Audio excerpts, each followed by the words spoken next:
So the next tool in the set is the butcher knife. Now the butcher knife is awesome. I mean, the butcher knife, I call this like the spare tire in your set, because you're not going to use the butcher knife every single day of your life. But when you need it, you want to have it. It's like having a spare tire in your car. Like, you're not going to need it every day, but the one time you get a flat, you want to make sure you have that spare tire. And some people drive around without a spare tire, but that ain't good. And the butcher knife, we call it the melon knife.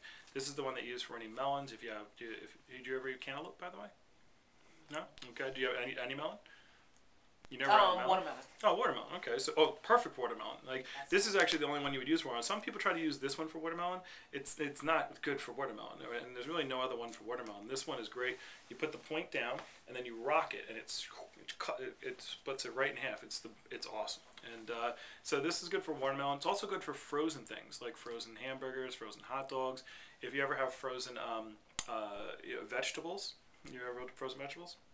The thing with frozen vegetables that they do is they actually make the vegetables so that it doesn't, you can't ever cut it in half, right? So what happens is you have to thaw out all the vegetables, right? And then when you have to cook them all, but then nobody eats all the vegetables in that bag, so then you have leftover vegetables. And nobody eats leftover vegetables, sitting in the fridge. So then throwing them away. So with this, which is really cool, once you figure out how much your family eats, you can take a frozen bag of vegetables. This is designed to chop through ice. You put the point down, you cut the bag right in half, and you put part of it back in the freezer. So that way, it's a lot more economical, and you don't have to throw half your vegetables away.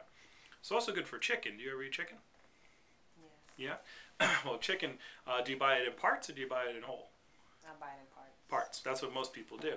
You know what? I went to the store, and what they do when you buy chicken in parts, they charge you about $3. It's about $3.60 for buying a pound when you buy parts of chicken.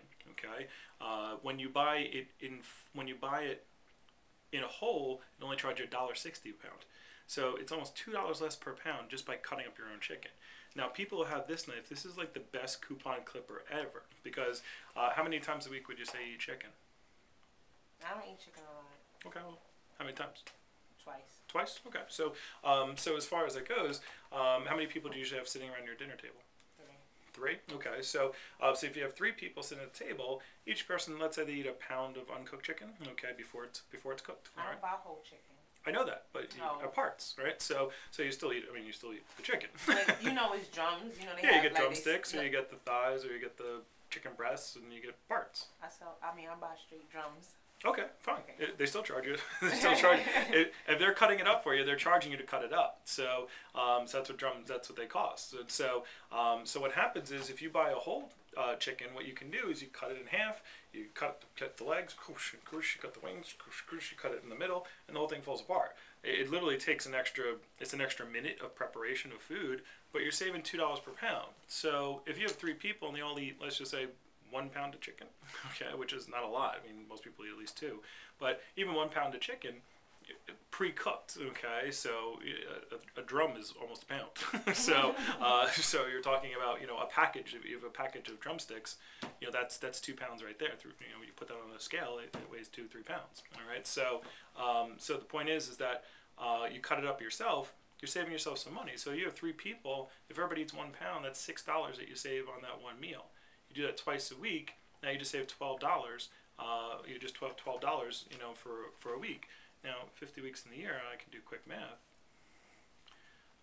50 times 12 is 006. So you're saving $600 a year just by cutting up your chicken by yourself, as opposed to getting it in the way you're buying it currently. And that's only if you eat one pound of chicken. If you eat 2 pounds, you're saving $1,200. So this one knife will save you all the money of the entire set by itself in 1 year. And you'll probably eat chicken for more than 1 year in your life. So you go 10 years, you're talking $6,000 to $12,000 that you save just by cutting up your own chicken. That's some extra money, put a kid through college. Okay, so so it just saves a lot of time. That's why people really like this, because it saves time, it saves energy, it saves money. And not only that, but now you're using it for the right things, and it protects all your other knives. A lot of times when people have frozen hamburgers or frozen hot dogs, they'll grab like this one or this one, and they put the tip in there, and they try to separate it, and they break the tips off these knives. And yeah, you can send it back to the company, but who's going to want to put a knife in a package and bring it to the post office and send it back to the company? So this is like your protector, so that way you don't break your other knives with the sharp points. This is a much thicker knife for those things. So could you see? Not to mention uses for pumpkins, cabbage, squash. If you ever have lobster, any of those types of things. Probably again, you probably don't do that every day, but the 2 times you do it, you don't have any other heavy duty knife. That's your heavy duty knife for those special occasions. So did you see how you could probably use that knife? Cool. Am I supposed to do that only if